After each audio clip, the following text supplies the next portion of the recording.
Ready? Let's go, girl. Oh.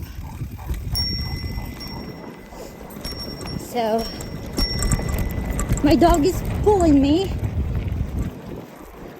Hold on. We did the whole part of the road.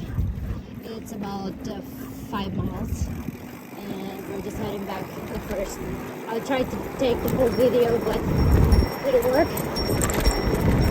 So let's see for this. So she's pulling me, like literally pulling me, and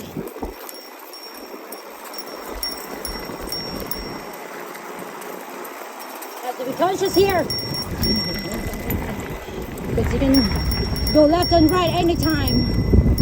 Go, girl! Burn that energy!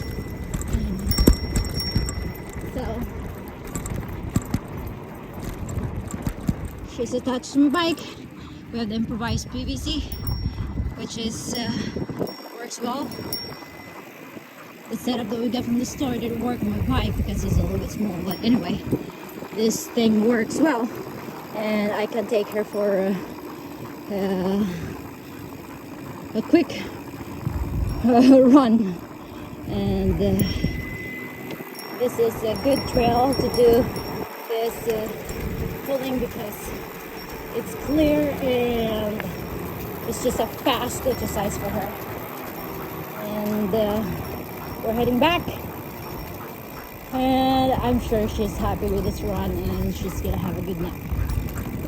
Okay, there's a rider in front, so I'll be better watching where I'm going. See you next time.